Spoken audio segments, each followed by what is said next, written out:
ফূৰ্তিয়ে মাতিলে মৃত্যু নদীৰ বুকুতেই সমাধি তিনি যুৱকৰ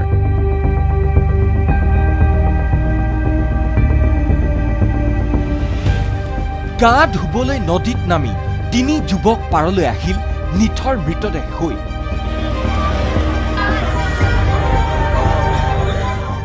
অতি কৰুণ মৰ্মান্তিক এই ঘটনাই বৃহস্পতিবাৰে পুৱাই জোকাৰি গ'ল বৰপেটা ৰোডত বৰপেটা ৰোডৰ ৰাজ সাহা আৰু দীপ সাহা নামৰ দুই ভাতৃ তেওঁলোকৰ বন্ধু অভিজিত কৰ্মকাৰ নামৰ এজনৰ সৈতে বুধবাৰে সন্ধিয়া ফুৰিবলৈ গৈছিল মানাহ ৰাষ্ট্ৰীয় উদ্যানৰ সমীপৱৰ্তী নাৰায়ণগুৰিলৈ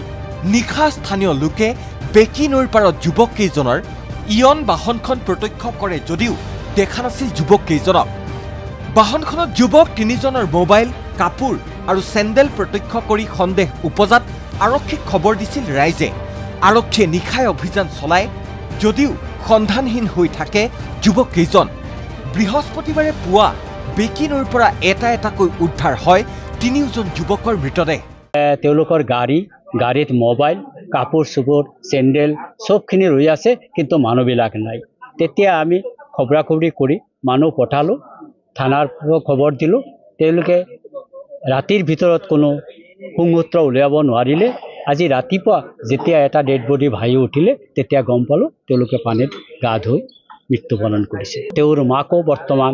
অচেতন অৱস্থা আছে তেওঁ এতিয়াও জানিব পৰা নাই যে তেওঁৰ ল'ৰা মৃত্যু হৈছে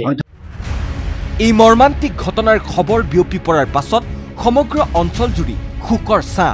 দুই ভাতৃ দীপ সাহা আৰু ৰাজ সাহাৰ মৃত্যুৱে নিথৰুৱা কৰি থৈ গ'ল পিতৃ মাতৃক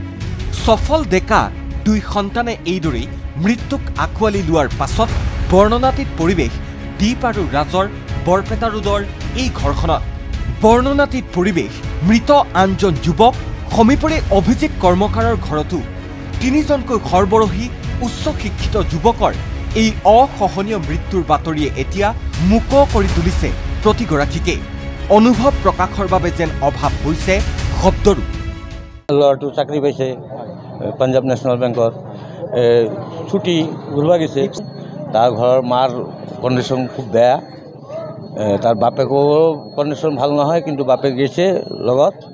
পিছে কি পৰিস্থিতিত খলিল সমাধি ঘটিল যুৱক কেইজনৰ সেয়া এতিয়াও হোৱা নাই স্পষ্ট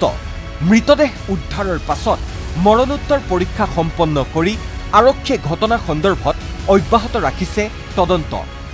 খালবাৰীৰ পৰা লৱ কুমাৰ দাস আৰু বৰপেটা ৰোডৰ পৰা মৃণাল কলিতাৰ ৰিপৰ্ট ND24